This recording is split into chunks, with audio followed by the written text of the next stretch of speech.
원자력 기사 기출풀이 2012년 원자로 안전과 운전 11번에서 20번입니다. 풀이 영상의 지속적인 업로드를 위해서 구독 꼭 부탁드립니다. 문제 풀이가 잘못된 경우 고정 댓글로 안내하겠습니다. 댓글을 통해 추가적인 문제 풀이 해설은 하지 않습니다. 대신 영상을 시청하시는 분들이 댓글을 통해 의견을 나누는 것을 추천합니다. 고정 댓글에 기출문제 파일 다운로드 링크 있으니까 프린트해서 보세요. 11번 냉각제 상실 사고의 진행 단계 중 재충수 단계에 대한 설명으로 맞는 것은 로카 사고 시의 비상노심 냉각 개통 작동 순서는 다음과 같습니다. 분출, 재충수, 재충전, 장기 재순환. 분출은 배관에서 임계 유동 방출이 시작되는 거고요. 재충수는 비상노심 냉각 개통은 작동을 개시를 하나 냉각수가 아직 해결료에 미도달된 상태입니다. 재충전은 해결료에 냉각수가 도달하고 노심 수위가 증가하는 거고요. 장기 재순환은 해결료가 이제 완전히 잠겨서 공기열이 안정적으로 제거되는 단계입니다. 보기 2를 보시면 냉각제 계통의 압력이 감소하여 비상노심 냉각 계통이 작동 개시되나 냉각수가 해결료에는 도달하지 못한다. 이게 재충수 단계에 대한 설명이 되겠습니다. 답은 2번 되겠습니다. 12번 다음 중 1단계 확률론적 안전성 평가를 수행하여 얻어지는 결과는 단계별 확률론적 안전성 평가는 1단계는 CDF 노심 성장 빈도 평가, 2단계는 경납용기 밖으로의 방사능 유출 빈도, 3단계는 발전소 외부 사고 평가 및 위험도 추정입니다. 따라서 1단계는 1번 CDF 코어 데미지 프리퀀시 되겠습니다. 13번 다음은 2011년 3월 일본 후쿠시마 제1발전소 1에서 3호기 사고의 진행 과정에서 발생한 주요 현상들이다. 발생 순서를 맞게 나타낸 것은 후쿠시마 사고는 비상 디젤 발전기 고장으로 사용의 해결료 냉각 기능이 상실이 되고요. 냉각 기능이 상실이 되면은 냉각수가 계속 증발하겠죠. 그렇게 되면은 해결료가 노출이 되고 이렇게 해서 발생된 수소가 폭발을 하면서 방사성 물질이 외부로 방출된 사고입니다.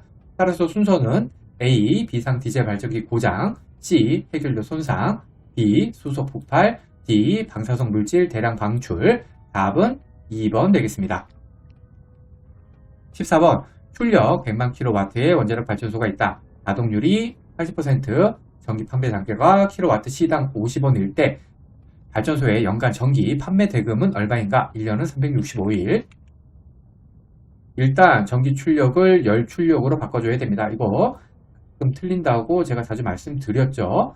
따라서 일단 100만 kW에다가 가동률 80% 곱해서 열 출력으로 바꿔주고요. 그 다음에 365일 곱하기 24시간 해주면은 7 곱하기 10의 구승 kWh. 그 다음에 판매 대금은 여기 전기 판매 단가 이거 50원 곱해줘야겠죠. 그렇게 하면은 3,500억이 나옵니다. 답은 3번 되겠습니다. 15번 다음 중 천연 우라늄을 연료로 사용하는 가압 중수로용 노형에서 냉각제로 중수를 사용하는 근본적인 이유는 그리고 중수로 중 가장 기초적인 내용이죠. 중수로는 농축도가 낮은 천연 우라늄을 쓰는 대신에 냉각제로 중성자 흡수 단면적이 작은 중수를 사용합니다. 답은 1번 중수의 작은 중성자 흡수 단면적 되겠습니다. 16번 다음 중 100% 출력으로 정상 운전 중인 가압 경수로의 정주 여유도를 확보하기 위한 방법으로 맞는 것은 정주 여유도에서 알아보면은 셧다운 마진이죠. 영어로는 미인계 상태랑 인계 상태 두 개 구분해서 알아둬야 되는데요. 미인계 상태는 인계가 벌어진 정도입니다. 따라서 동산이서 제논 붕괴는 정주 여유도를 감소시킵니다. 인계 상태에서는 모든 제어봉 삽입 시 부반응도입니다. 따라서 제어봉 삽입은 정주 여유도를 감소시키고요. 즉 필요시 충분히 정지할 수준의 삽입 가능한 음의 반응도가 해당이 됩니다. 문제에서는 100% 출력돼 있죠. 즉 임계 상태에서의 정지 여유도 관련입니다. 따라서 부반응도 해당되는 것을 골라야 되는데요. 왜냐하면 이게 정지 여유도를 감소시키니까요. 1번 충분한 양의 가연성 동물질 모를 사용한다.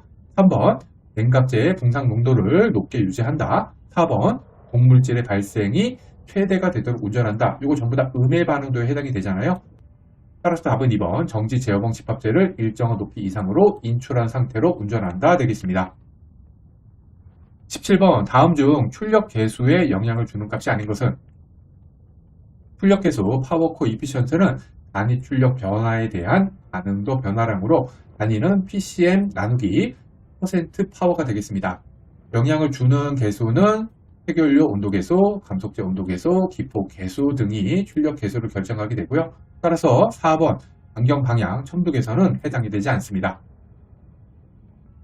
18번 열출력 1000MW로 정상 운전 중이던 원자로의 출력이 900MW로 감소하면서 해결료의 온도는 100도씩, 감속제의 온도는 50도씩 감소했습니다.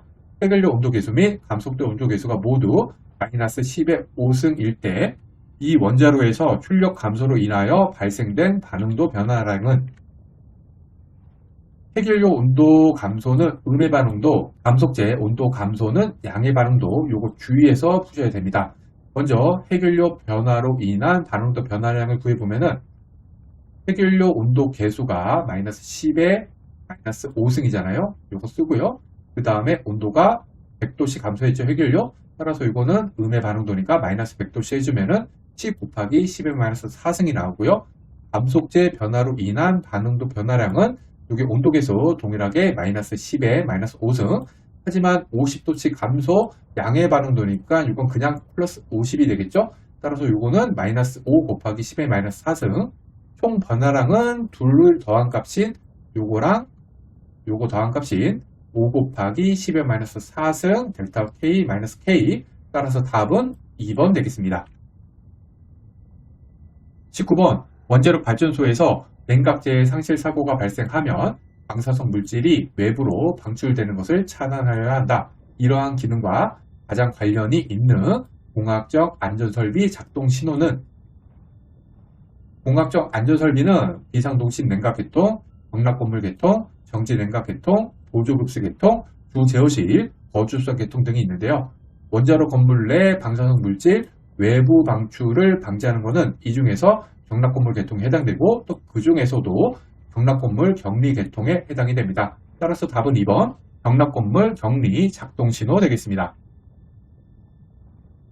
20번 다음 중 국내 과학 경수로의 설계에서 발전소 정전사고, 스테이션 블랙아웃, SB어라고 하죠. 요게 발생하여 교류 전원이 상실되었을 때 원자로의 붕괴열 제거 기능을 수행할 수 있는 설비는 보조급수 계통 같은 경우에는 공학적 안전설비에 해당이 되고요. SBO 및 주급수 배당, 파란 등의 사고로 증기 발생기에 급수를 공급하지 못할 경우에 용수를 공급하는 기능을 수행을 합니다. 2대의 터빈 구동 펌프, 2대의 전기 구동 펌프로 구성이 되어 있고 각 펌프는 보조급수 작동 신호나 가중 보호 계통으로부터 신호를 받아서 작동, 기동됩니다. 따라서 답은 4번 보조급수 계통 되겠습니다.